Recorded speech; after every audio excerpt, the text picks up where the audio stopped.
Le 9 novembre 1989, le mur de Berlin tombe. C'est une des conséquences de l'effritement de l'URSS, mais c'est aussi en partie la faute de cet homme, Günther Schabowski. Vous ne le connaissez peut-être pas, et pourtant c'est sa déclaration maladroite en direct à la télévision qui a poussé les Berlinois à détruire le mur cette nuit-là, mettant fin à plusieurs décennies de division de la capitale allemande. Ich bin ein Berliner. Mr. Gorbachev, open this gate.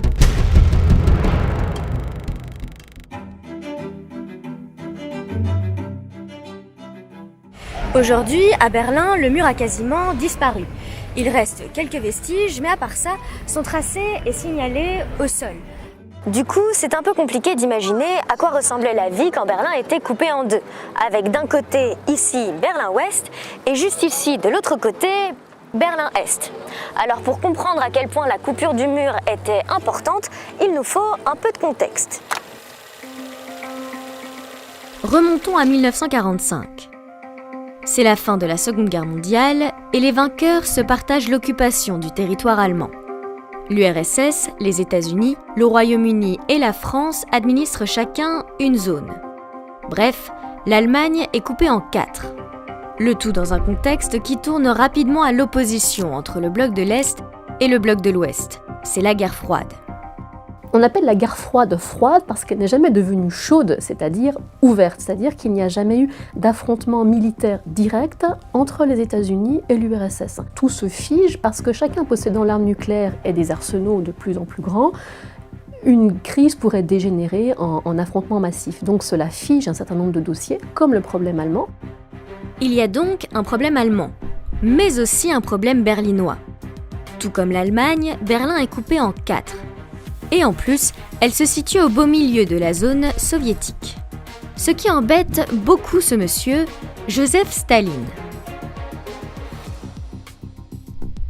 Pour forcer les Occidentaux à partir, le chef de l'URSS coupe les routes et les voies de chemin de fer qui mènent à Berlin-Ouest.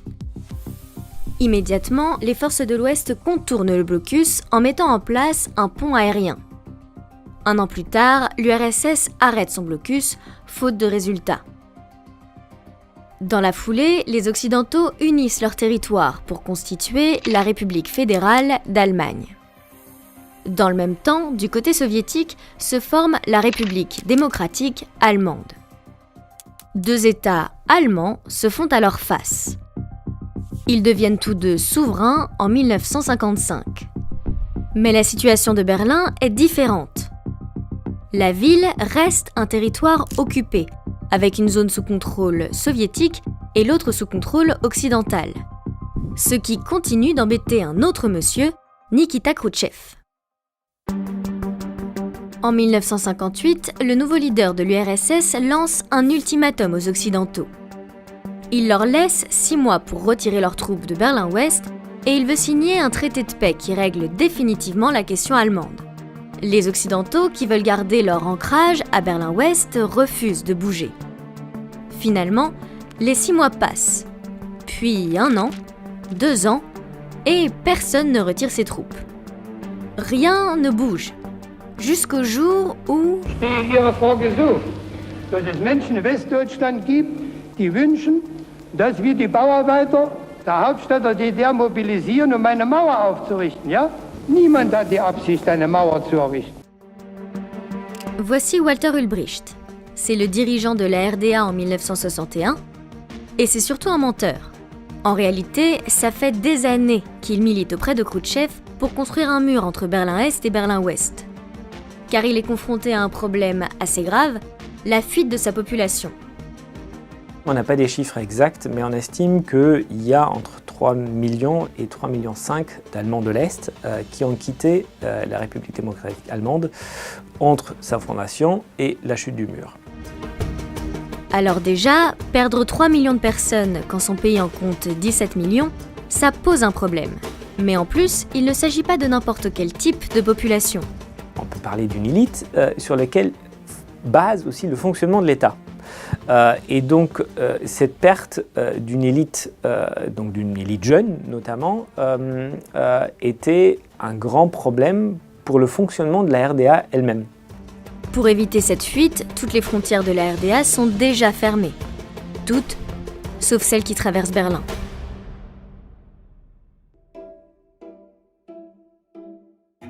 Construire un mur s'impose donc comme la meilleure solution, tant pour Ulrich que pour Khrouchtchev, qui ne veut pas perdre la face après son ultimatum raté.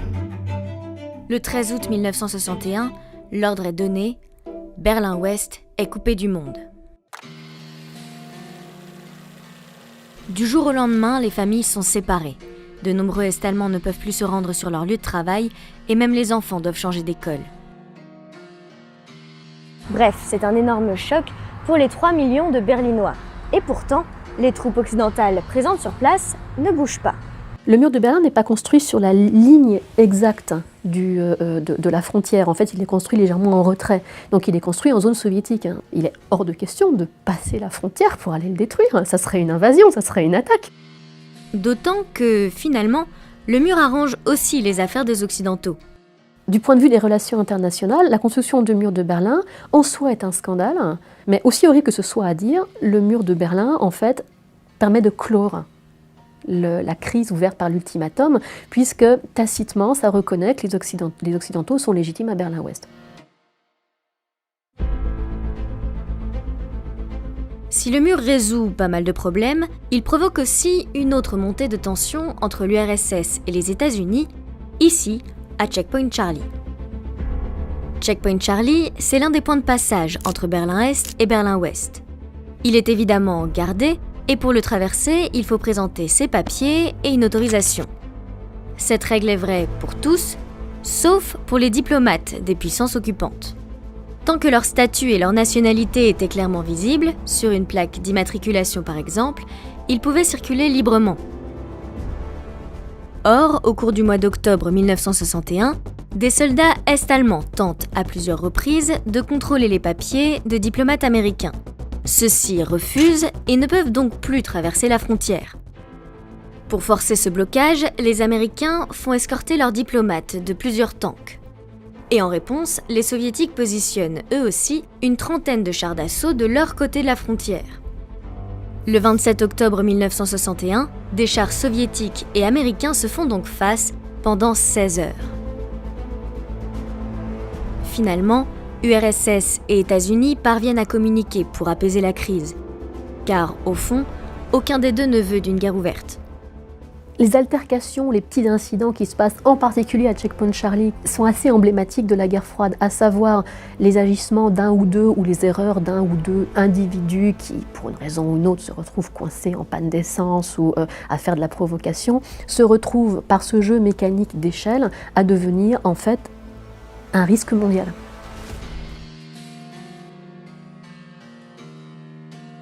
Bon, tout ça, c'est de la diplomatie. Mais on peut aussi se demander quelles étaient les conséquences réelles sur la vie des Berlinois. Eh bien, quand Berlin était coupé en deux, le mur ressemblait vraiment à une enceinte de prison.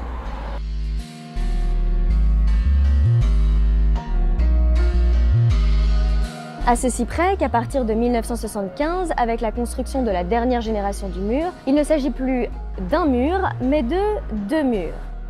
Pour passer de la RDA à la RFA, il fallait d'abord franchir ce premier mur, traverser le No Man's Land et enfin passer ce second mur. Tout ça sous le regard des gardes qui avaient ordre de tirer à vue du haut des miradors. Bref, quasiment mission impossible. Et malgré ça, dès le premier jour, des habitants de Berlin-Est ont tenté de traverser au péril de leur vie. Absolument tous les moyens étaient bons pour passer à l'ouest. Se cacher dans des voitures, dans des trains, creuser des tunnels, y aller à la nage, survoler en ULM ou même en montgolfière. Si certaines de ces évasions spectaculaires ont réussi, bon nombre de personnes sont mortes en tentant de traverser le mur.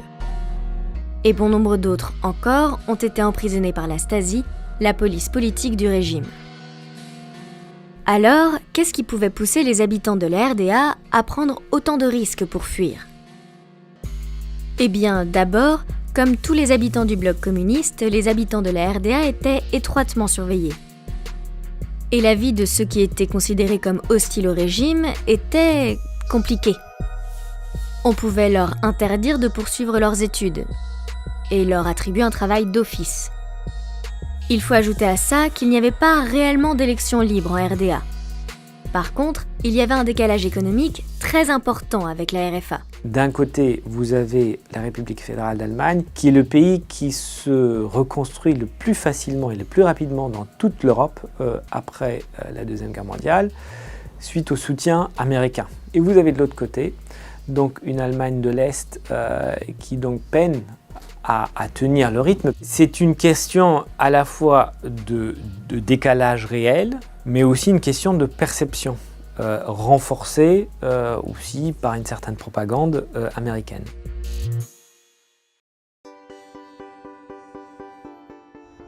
Bref, plus le temps passe et plus l'économie du bloc de l'Est se porte mal, au point qu'au milieu des années 80, Mikhaïl Gorbatchev décide de réformer la politique de l'URSS.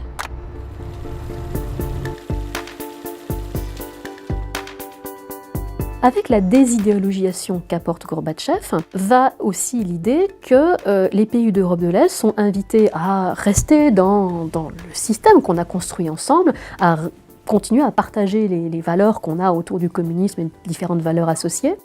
Mais ça ne veut pas dire que l'URSS, en cas de crise interne, interviendra par les armes pour maintenir le communisme au pouvoir. Et ça libère beaucoup de forces d'opposition ou de paroles sur la possibilité de transformer les États d'Europe de l'Est. Et les conséquences de ce changement de politique sont radicales. En septembre 1989, la Hongrie est le premier pays du bloc communiste à ouvrir ses frontières. Quelques mois plus tard, la Tchécoslovaquie fait de même. Le rideau de fer se fissure. Des Allemands de l'Est fuient en masse par ces deux pays. Et au même moment, des manifestations qui regroupent des millions d'Allemands s'organisent en RDA. Devant l'ampleur de la contestation, les démissions s'enchaînent en RDA. Le 8 novembre 1989, c'est le Conseil des ministres, et dès le lendemain, le bureau politique du Parti communiste. Bref, le système politique de la RDA vacille. Et c'est à ce moment-là que le monsieur dont on parlait en début de vidéo intervient. Pour calmer les manifestants, Günter Schabowski doit annoncer l'ouverture des frontières de la RDA. Haben wir uns dazu entschlossen, heute eine Regelung zu treffen, die es jedem Bürger der DDR möglich macht, über Grenzübergangspunkte der DDR. Cette annonce est déjà historique. Pour la première fois, les Allemands de l'Est ont le droit de quitter leur pays librement. Mais là où Schabowski va réellement commettre une gaffe, c'est en répondant à cette question. Das tritt nach meiner Kenntnis ist das sofort. Unverzüglich. Le problème, c'est que mis à part quelques membres du gouvernement, personne n'est au courant de cette réforme. Et surtout pas les gardiens du mur. Il n'empêche que les Berlinois, informés par la télévision, prennent Schabowski au mot et se ruent au point de passage. Les soldats résistent un temps, mais en l'absence d'ordre, les barrières finissent par s'ouvrir.